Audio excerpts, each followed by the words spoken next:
இதற்கு மாற்றாக அவருக்கு 14 வீட்டுமனைகள் ஒதுக்கப்பட்டன.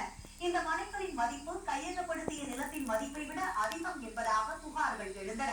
இது தொடர்பாக ஆளுநர் திரு தாவர்சந்த் கெலாட்டிடம் சமூக ஆர்வலர்கள் 3 பேர் புகார் அளித்தனர்.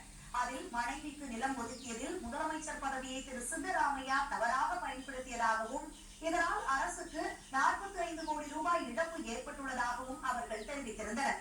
இதையடுத்து திரு சித்தராமையா மீது ஊழல் தடுப்பு பிரிவுகளின் கீழ் வழக்கு பதிவு செய்ய ஆளுநர் அனுமதி வழங்கினார்.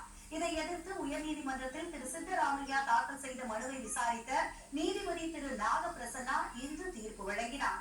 அதில் தம் அதிகாரத்தை பயன்படுத்தி சுதந்திரமான விசாரணைக்கு அனுமதி வழங்கிய ஆளுநரின் நடவடிக்கையில் எந்த தவறும் இல்லை என்றும் இதை எதிர்த்து திரு சித்தராமையா தாக்கல் செய்த மனு தள்ளுபடி செய்யப்படுவதாகவும் நீதிபதி குறிப்பிட்டுள்ளார். இதுகுறித்து கருத்து தெரிவித்த துணை முதலமைச்சர் திரு டி.கே. சிவக்குமார், முடா ஊழல் என்பது பாஜகவின் அரசியல் சதி என்றும் இதை சட்டப்படி எதிர்கொள்ளும் திரு சித்தராமையா பதவி விலக வேண்டிய அவசியம் இல்லை என்றும் தெரிவித்துள்ளார். 57% சொத்து குவிப்பு. அதிமுக முன்னாள் அமைச்சர் வைத்திரி